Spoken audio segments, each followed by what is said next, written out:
I live for the religious freedom and I'm ready to die for this cause.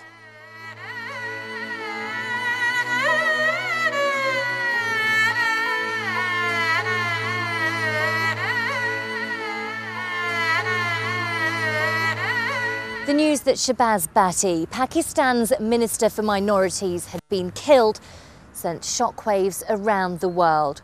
For many years, he had campaigned for equal rights for people of all faiths in Pakistan.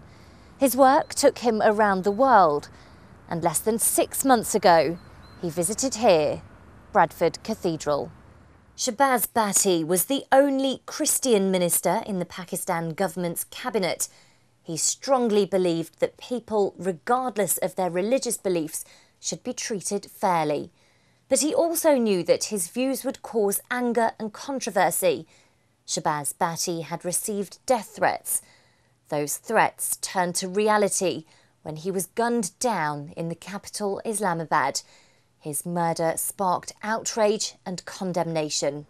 I was on a train going down to London and received an email from someone who'd heard about it, and then started getting contacts from people, including a press statement which came up very quickly from the Archbishops of York and Canterbury, who themselves had met Shahbaz Bhatti and were very shocked by his murder and wanted to be very clear about their opposition to using force in that way. And interestingly, just a few minutes later, I got a press statement from the Council for Mosques here in Bradford condemning equally the use of force and the way that religious fascism has been riding roughshod over the minorities in Pakistan. We were deeply saddened by the news of the assassination of Mr. Shahbaz Bhatti. Another very sad day in the history of Pakistan, and very sad and disappointing as well, because we are seeing all these people with liberal mind being assassinated, being slaughtered in the streets of Pakistan, and nothing is being done. It really begs the question as to what is happening to Pakistan. Is Pakistan sinking deeper and deeper into lawlessness, where such acts can happen with impunity, and no one seems to take it seriously? On the contrary, I see that there are people in Pakistan who celebrate such scenes which are macabre in themselves. It is absolutely unacceptable that they should be celebrating assassination of prominent politicians who are there to do a job. The service in West Yorkshire is a tribute to the life and work of Shahbaz Bhatti. People from different parts of the UK, united in grief, lit candles. A time to reflect, a time to pray for a family who've been left devastated.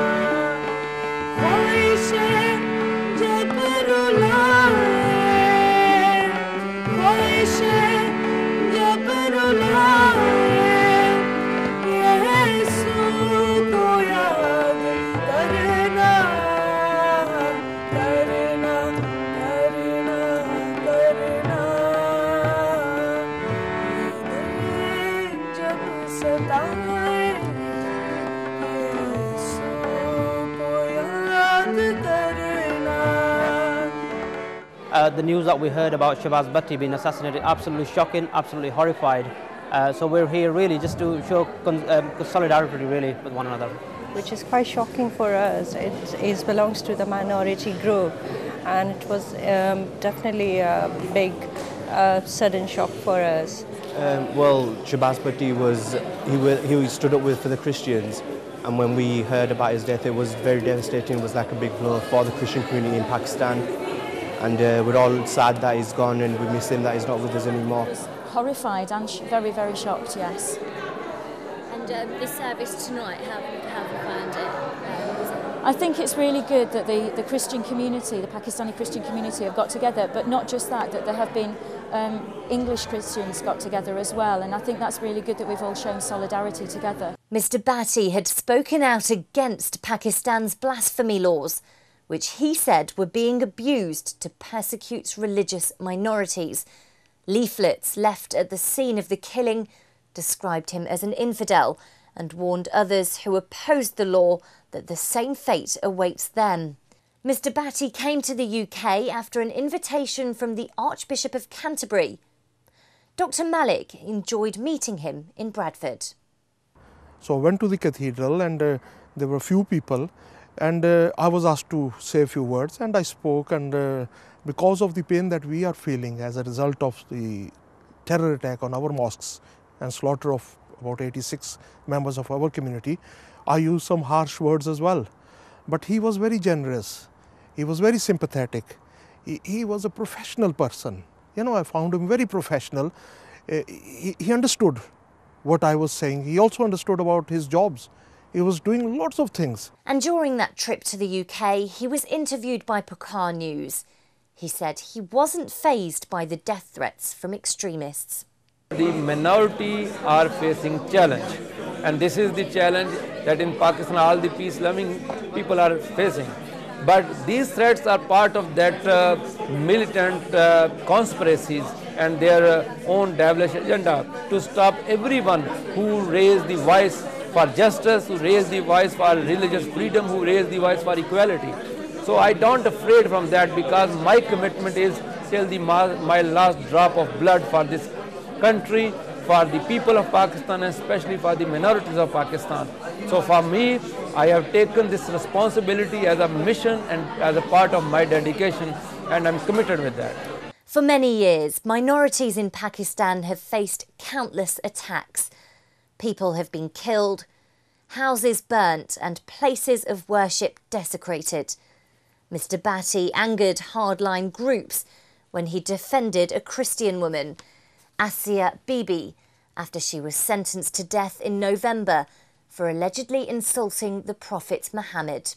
He has raised this issue of basic human rights at every forum, and he was working very hard in Pakistan to improve the situation of human rights. His cause was shared by Punjab Governor Salman Taseer, who was killed in January by one of his own bodyguards. There are many Muslim leaders who say the situation in Pakistan is spiralling out of control, and the persecution of minorities is in fact against the basic teachings of Islam. Our Prophet Muhammad, peace be upon him, said, "Difference of opinion in my community is a bounty of Allah," unquote, which means he was encouraging people to have different opinions so that society could progress. Otherwise, society really becomes stagnant and retrograde. What do you think the effects of this will be, future effects within Pakistan? As Pakistan continues to be destabilized, and the enemies of Pakistan, of course, are rubbing their palms because they want to see Pakistan disintegrate, and this religious dimension that it has acquired now is more dangerous than the political dimension, because it is leading to a stage where people begin to think of Pakistan not as a democracy, which it pretends to be now, but as a theocracy where the rule of mullahs and their will becomes paramount and subservient to everything else. There are now growing concerns about the plight of minorities in Pakistan. Questions are being asked about who will replace Mr. Bhatti.